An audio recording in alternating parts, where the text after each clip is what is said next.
Chers auditeurs, auditrices, bonjour et bon week-end. Bienvenue à suivre notre journal hebdomadaire de ce samedi 18 avril 2026. Au sommaire de cette édition du journal, l'UNPC mobilise les médias pour un journalisme au service de la paix. Pour la bonne gestion des déchets à Bukavu, la mairie appelle la population au civisme et à la discipline pour une ville assainie. À l'occasion de la journée mondiale de l'art, Guy Mouret-Bois estime que l'art est un instrument d'unité et un pilier majeur de la cohésion sociale. Elie Mounique David à la présentation. À l'approche de la journée mondiale de la liberté de la presse, l'Union nationale de la presse du Congo Sud Kivu a dévoilé les grandes lignes des activités prévues. Entre hommage aux journalistes disparus et appel à la cohésion sociale, la corporation est invitée à jouer un rôle déterminant dans la recherche de la paix. Les détails avec Marie-Thérèse Riziki.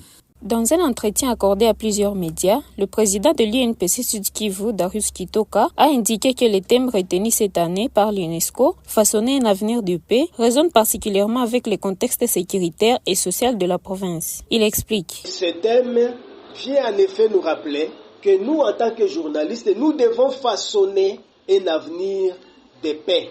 Ici, chez nous, nous allons commémorer cette journée à partir du 1er mai jusqu'au 3 mai.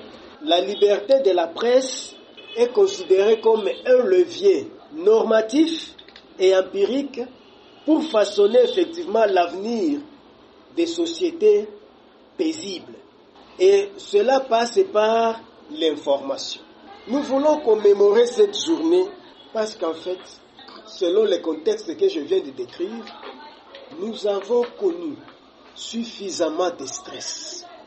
Et la thérapie, c'est de voir comment, de temps à autre, on peut se créer des situations de détente, des situations d'oubli, des situations d'errance mentale. Il faut se les créer. Ça n'arrive pas tous les jours. Nous voulons que nous, journalistes, nous puissions contribuer au retour de la paix au Sud Kivu par une information de conciliation et de tolérance entre toutes les communautés congolaises. C'est rendre un hommage solennel aux journalistes décédés à travers une messe et une séance de témoignage. Offrir un espace de détente et de culture aux journalistes pour lutter contre le stress professionnel.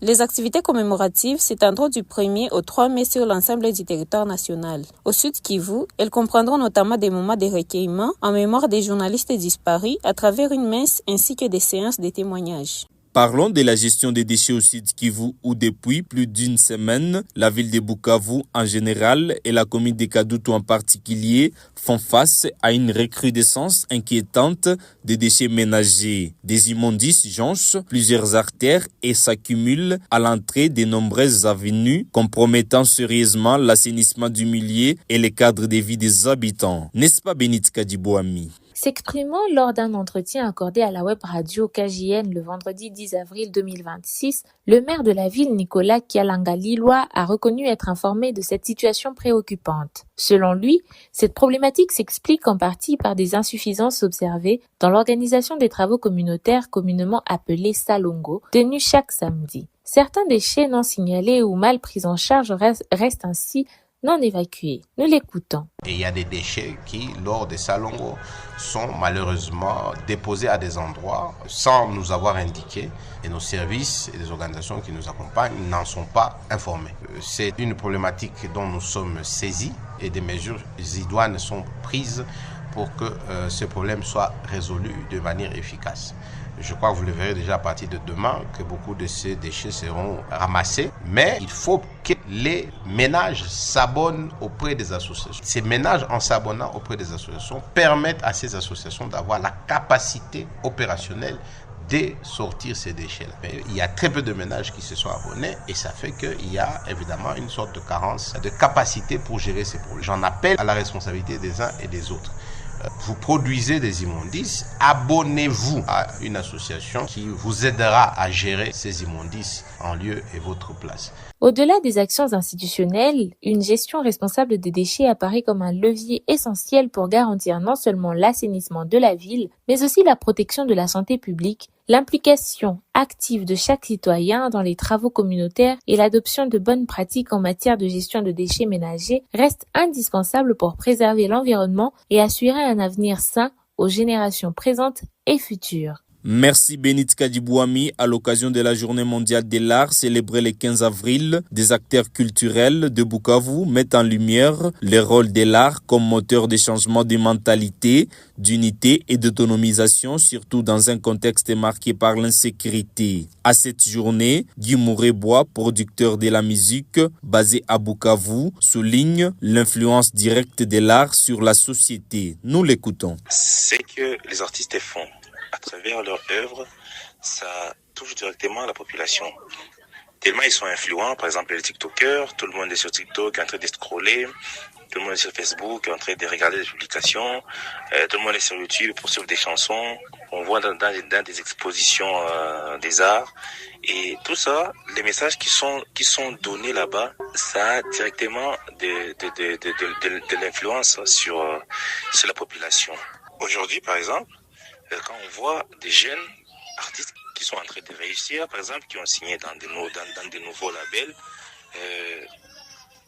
la société a tendance maintenant à croire dans l'art, à croire que l'art peut changer maintenant la vie sociale d'un jeune, et sans seulement avoir un travail traditionnel, parce que ici dans ce temps on pensait qu'il faut seulement travailler dans un bureau, que la musique ne payait pas, ou le dessin par exemple.